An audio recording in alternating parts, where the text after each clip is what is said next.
no hay problema. Eh, bueno, entonces en la definición tenemos ahí alguna duda, porque hemos Ujú. leído y dice tiña pedis, perdón, tiña unguium y onicomicosis. ¿Es una definición sinónima que se utiliza en dermatología o es importante hacer la aclaración cuando hablamos de tiña unguium o de onicomicosis? Sigue siendo un debate, por el hecho de que usted sabe que en medicina tratamos de ser muy específicos y definir cada una de las condiciones de salud y no hacer una mezcla. Y Ujú, es por el hecho de que se sabe que los agentes causales son diferentes y el abordaje terapéutico sí tiene modificaciones de acuerdo a quién es el agente que está involucrado en la patología. Entonces, si ujú, usted se da cuenta, dicen que Tinea unguium debería de ser declarado para aquella infección en donde están los dermatofitos y que a veces algunos lo utilizan como sinónimo también de onicomicosis para expresar que cualquiera que sea el agente causal, vamos a decir que es onicomicosis, sean levaduras, sean monodermatofitos, pero tiña de las uñas como tal, decirlo cuando ya tenemos que en el cultivo pues se ve que es un dermatofito, que es un tricofito, que es un epidermofito, el que está ahí involucrado en la uña.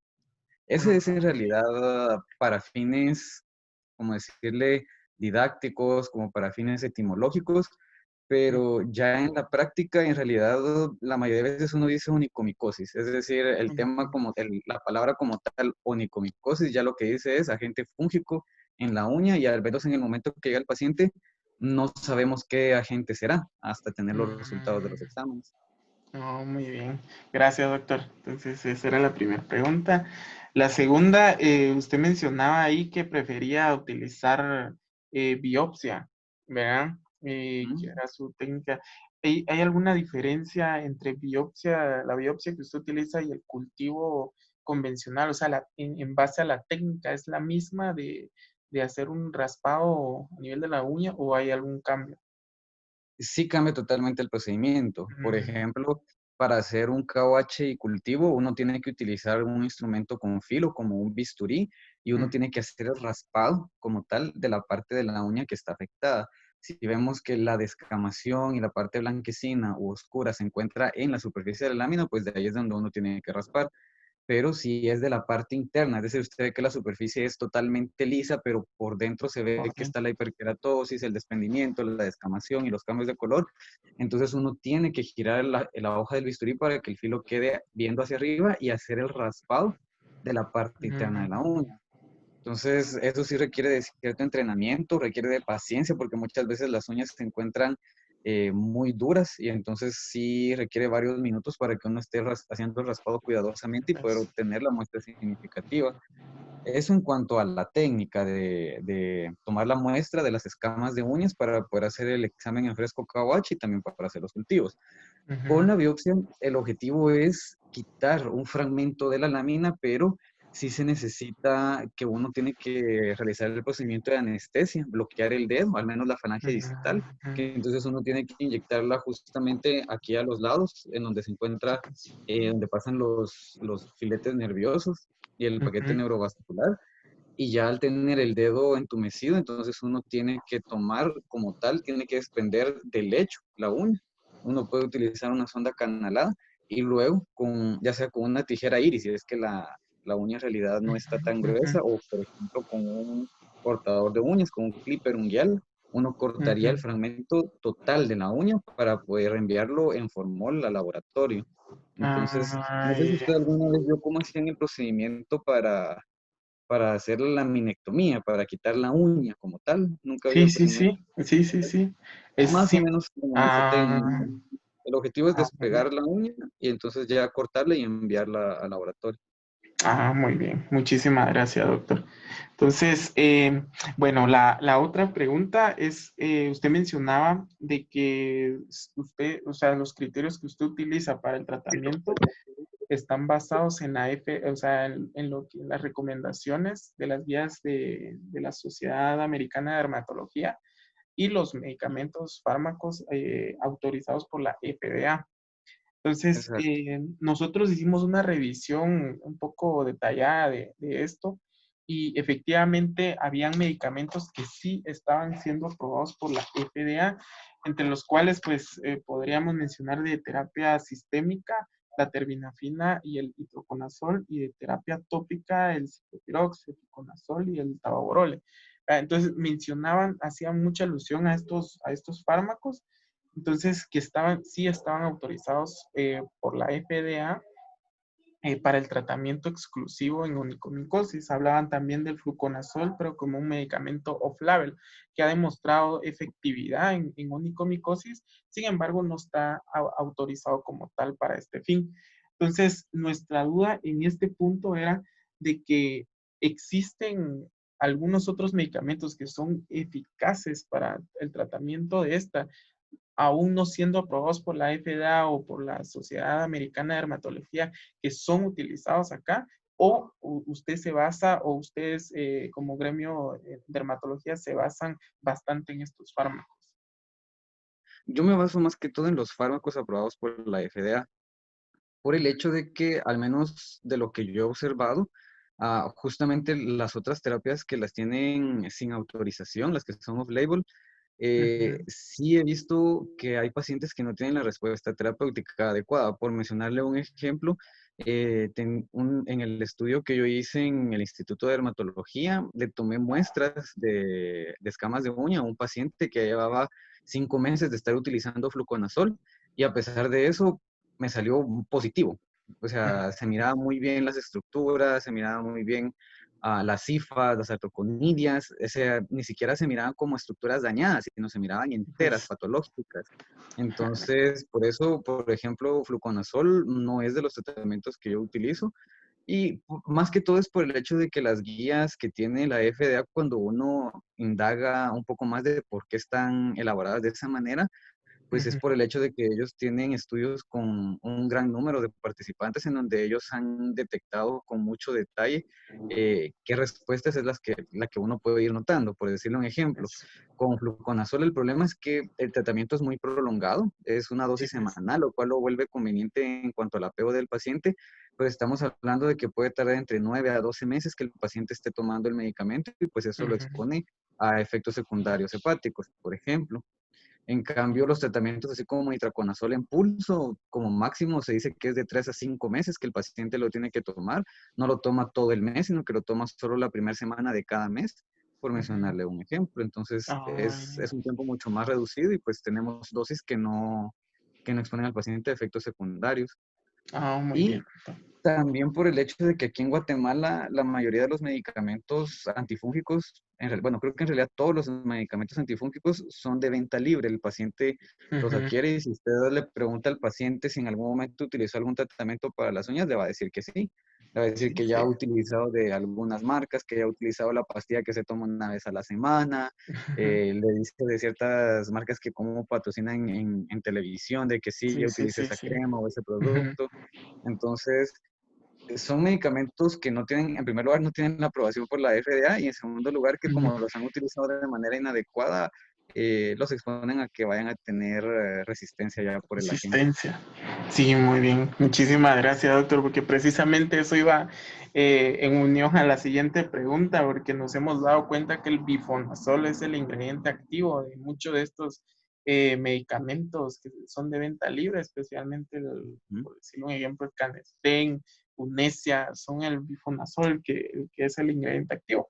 ¿Usted ha visto alguna mejoría considerable en estos medicamentos o simplemente no tienen efecto? Eh, no, solo para corregir, Canesten es clotrimazol, Unesia sí es Perdón. bifenazol. Sí, sí, sí, perdón. Ah, Ujú, Fíjese gracias. que no he visto la respuesta adecuada, empezando porque el Ujú, clotrimazol, de la experiencia que hemos visto en el Instituto de Dermatología, es que todos los pacientes que han utilizado clotrimazol, no han notado la respuesta adecuada, y al menos no hay un estudio que lo demuestre como tal. O sea, no tenemos ujú, como documentado hacer valores de resistencia para ver si los hongos en realidad ya fueron expuestos al clotrimazol, pero por entrevista, por experiencia del paciente, todas las veces que han utilizado clotrimazol no han visto ningún resultado. Es decir, prácticamente la uña quedó igual, igual. y tiene sentido. porque obviamente también la uña generalmente es una uña que está hiperqueratósica y pues por ahí no va a funcionar el medicamento. Y lo que hemos notado con bifonazol, cuando los pacientes han dicho que han utilizado Unesia, es que han visto que se detiene, es decir, la uña deja de cambiar, ya no tiene el avance patológico, pero no mejoró. Y eso se debe a que los pacientes lo utilizaron por muy poco tiempo. Es decir, generalmente el paciente espera que en 1 o 2 semanas la uña prácticamente ya se haya recuperado, cuando Ujú. puede tardar desde 9 hasta 18 meses para crecer. Entonces eso también los desalienta para seguir con el tratamiento y también por el hecho de que la mayoría de los pacientes tienen una onicomicosis distrófica total. Entonces, Total, en exacto. esos casos, el tratamiento tópico no es lo que va a dar la respuesta terapéutica adecuada. Oh, muy bien, doctor. Gracias por esa respuesta. Y aparte, en base a eso de lo que usted acaba de hablar de este tipo de onicomicosis, que sí se ha visto que en gran medida se presenta, ¿verdad? Que es la onicomicosis distrófica total. Usted comentaba que casi el 90% más de los pacientes con onicomicosis con un adecuado tratamiento logran una recuperación completa, es decir, una curación micológica y una curación clínica. Entonces, Exacto. ¿se presenta también en un paciente con onicomicosis distrófica total este porcentaje o es un poco menor? No, sí, también aplica para ellos. Es decir, todas las formas de onicomicosis en realidad llegan a mejorar hasta el 100%, pero como le explicaba, dependía de qué tipo de paciente era, porque en realidad me ha tocado ver pacientes jóvenes, es decir, pacientes de menos de 40 años de edad, que ellos tienen múltiples uñas afectadas, la uña prácticamente está perdida en cuanto a su anatomía, y sí se llegan a recuperar, ya sea porque se hizo abulsión química, que entonces al aplicar urea al 40% se va desintegrando, se va haciendo el efecto de queratólisis sobre la uña y pues se va desgastando, o por tratamiento de abulsión quirúrgica como tal, que entonces Quirúrgica. se quita la uña. Eso normalmente lo he realizado en pacientes que tienen solo una uña afectada, que es, por ejemplo, el hallux, ya sea Sí, del lado pues. derecho o del lado izquierdo. Entonces, al quitarla, prácticamente se empiezan los medicamentos y entonces ya se ve que la uña va creciendo totalmente limpia y delgada como era antes. Oh, ya, perfecto. Muchísimas gracias, doctor. Entonces, esa será una de las preguntas más que nos creaban bastante duda, ¿verdad? Y tenemos otra que es el láser, la ionoforesis, la fototerapia como tal, etcétera, incluso las técnicas químicas y quirúrgicas que usted menciona de abulsión unguial, son técnicas que mejoran la penetración en la lámina unguial o como tratamientos coayudantes o pueden ser utilizados como monoterapia como tal, porque lo que nosotros estructuramos es terapia clásica que consiste en terapia oral y terapia sistémica y medidas o técnicas que ayudan a la penetración de estas otras o técnicas coayudantes que ayudan a la mejoría de la terapia oral o la terapia sistémica. O, como usted comentaba, la terapia láser puede usarse como monoterapia. Sí, es decir, se ha buscado, usted lo dijo al inicio, la palabra clave, lo de la Ujú. penetración, que haya alguna técnica, algún medicamento, alguna forma de facilitar la penetración a través de la uña, porque estamos hablando de un tejido que es bastante resistente, es muy duro. Sí, sí. Ah, por ejemplo, la doctora Dari Galvez, no sé si fue en el año 2009, en el 2010, hizo un trabajo de investigación de terapia fotodinámica acá en Guatemala en pacientes que tenían onicomicosis y vio que el resultado no era favorable como tal. Es decir, habían ciertos cambios, mejoraban en cuanto a apariencia o aparentemente había reducido un poco el porcentaje de extensión afectado en la lámina unguial, pero no había cura. Mm, Entonces, al menos ella lo demostró con ácido aminolebulínico y el tratamiento con terapia fotodinámica. Sí hubo una tesis en donde se hizo la investigación en donde se comparó el tratamiento convencional haciendo solo la aplicación en cuanto a tópico era solo el bifonazol y el paciente pues recibía tratamiento sistémico en comparación con el paciente que recibía el tratamiento sistémico más bifonazol más urea al 40% y en ellos sí hubo una cura del 100%. Pero, ¿por qué? Porque, como usted lo dijo, era cuestión de la penetración. La urea producía queratólisis sobre la lámina unguial y al tener una lámina mucho más adelgazada, eso permitía que entonces los medicamentos pudieran atravesar esa barrera y con eso pues llegar al objetivo que es introducirse en las estructuras fúngicas. Láser, ¿qué inconveniente es el que tiene? Que el problema es de que la lámina unguial sigue siendo demasiado gruesa y se sabe que la queratina tiene cierta capacidad de interrumpir la penetración sobre la piel o sobre las estructuras más profundas cuando estamos hablando de radiación. Entonces, obviamente, la radiación no llega hasta las partes que nos interesan, no llega a las Sí, partes pues. profundas. Y por eso los pacientes lo que refieren cuando han recibido tratamiento láser es que, claro, si era algo leve, pues sí se resuelve al 100%, si era algo superficial, pero cuando estamos hablando de pacientes con un grado de onicomicosis entre moderado a severo, obviamente no mejoran. Sí, pues no mejora. Ujú. El objetivo es eso, es buscar la manera de favorecer la penetración. Ese es el Oh, objetivo como tal. sí, muchísimas gracias, doctor.